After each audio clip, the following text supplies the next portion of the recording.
Hello, everyone, and welcome to Godsall's Turnbuckle, the wrestling video podcast I am running over here on YouTube.com. And it is time once again for some more predictions. This time around, it is going to be for WWE Hell in a Cell. As of right now, I am doing this sometime on Friday night. There's only been 5 matches announced. I imagine there's going to be more made down the line in the next couple of days. But as of this moment, there is only 5. So those are the 5 that we are going to be focusing on here today. Let's go ahead and get that started off right off the bat with Elias going up against Jeff Hardy. Elias finally returned in storyline after getting run over by a car a few months back, but he was out with a different type of injury at the time, and he is playing it off as that it was really Jeff Hardy that was the one that ran him over, or that is what he believes to be.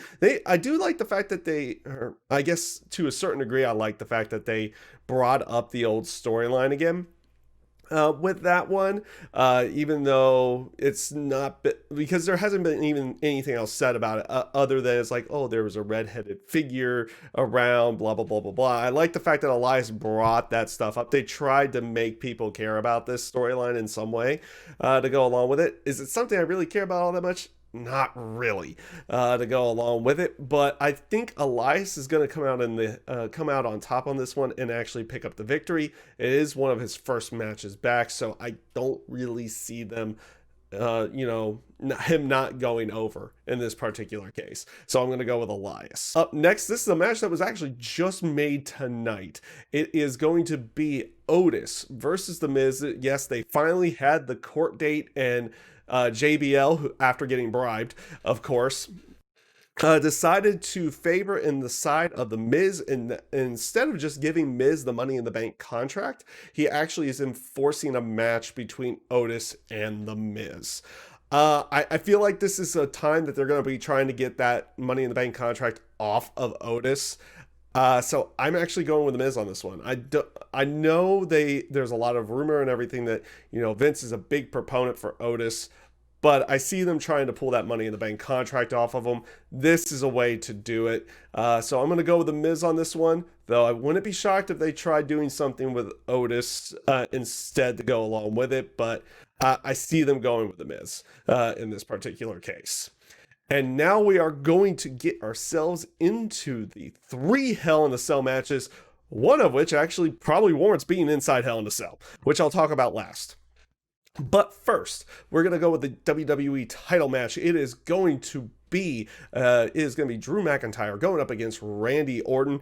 Yes, this is a feud that has gone on 1 month too long at this point. Basically, what you saw at Clash of Champions, I felt like was the actual ending to that one, especially with all the legends getting one up on Randy Orton, until, Randy Orton vented into the Legends Lounge the next night and then beat them all down afterwards.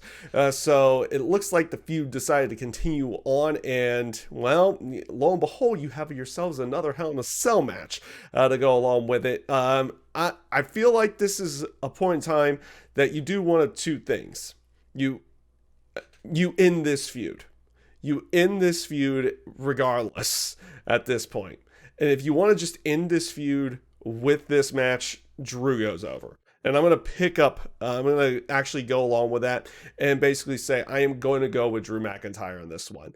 I feel like they probably should give that title to Randy Orton at some point, because I feel like his work has been really good this year. And, him with the world title probably wouldn't be a bad thing.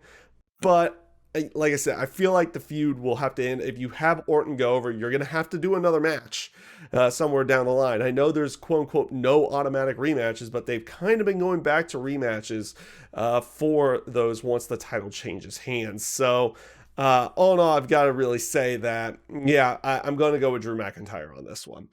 And now it's going to bring us to the Universal title match. It is Roman Reigns going up against Jey Uso once again. This time it is a Hell in a Cell I Quit match.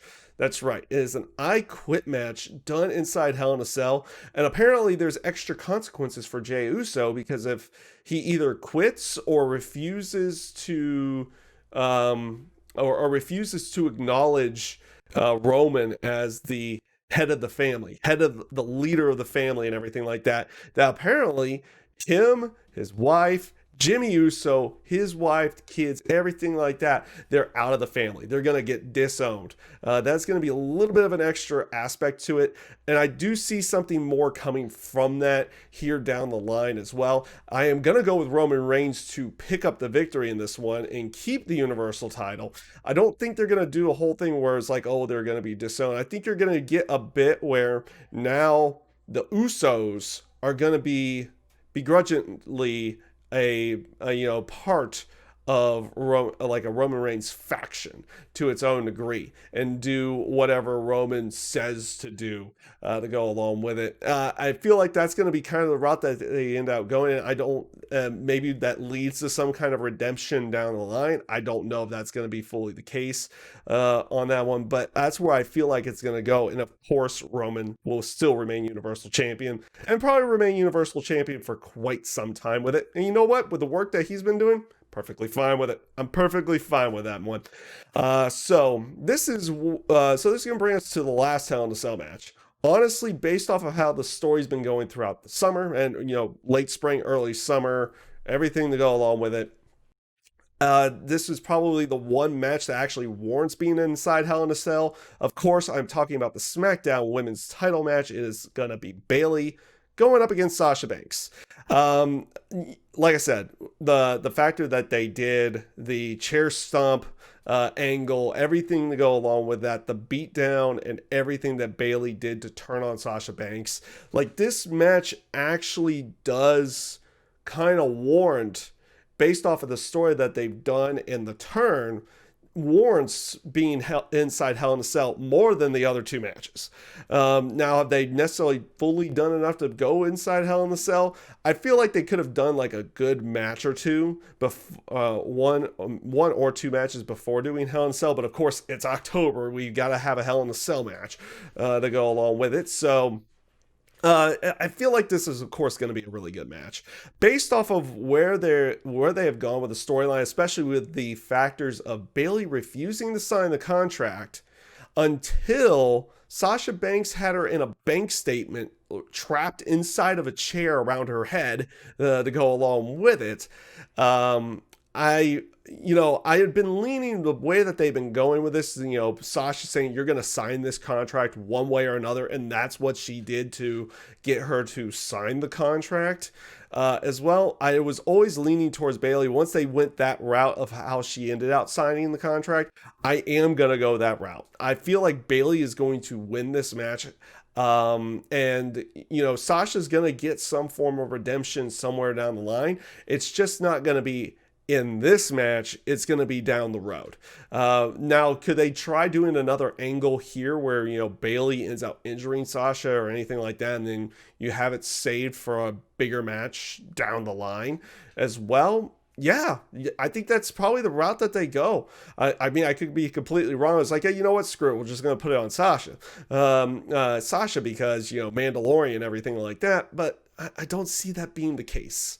I feel like they're going to have that redemption for Sasha down the line. A pay-per-view down the line. Whether it be at a Royal Rumble or, I guess if you want to go earliest, that's Survivor Series. But down by the Rumble or WrestleMania. And Bayley's going to be fighting other people down leading into that entire aspect of when Sasha's going to get her next match to go along with it. So I'm going to go with Bayley on this one, on that one. So with that being said, that's all. Like I said, there's only 5 matches so far on the card. Not really much that we can go for predictions. I'm not going to try to, guess what other matches are going to be on there because it could be completely off on that to go along with it. So yeah, with that being said, everybody, I hope you guys like the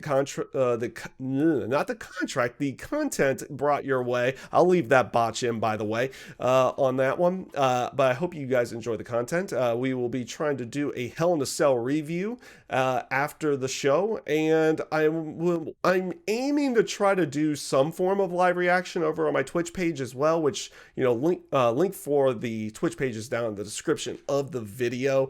I will, based off of how work is going for me, I will probably be getting home right as the show is starting. or after the show had started, so I'll probably have to jump in midway through. Hopefully I won't end up missing too much of that as the case, but hopefully maybe there's a bit of luck and maybe I'll be able to see the whole thing too. We'll see how that ends up going, but I'm aiming to do some type of review, maybe live reaction, and more than likely tomorrow over on my Twitch page as well, we are going to do simulations using WWE 2K20 on those ones. So with that being said, everybody, again, hope you enjoy the content. Hit the subscribe button, smash the like button, do anything if you end up enjoying this content. Heck, if you dislike the content, hit the dislike button to go along with it. You got to be fair on that one. And with that being said, everybody, take care, stay safe, stay healthy, and have a great rest of your night.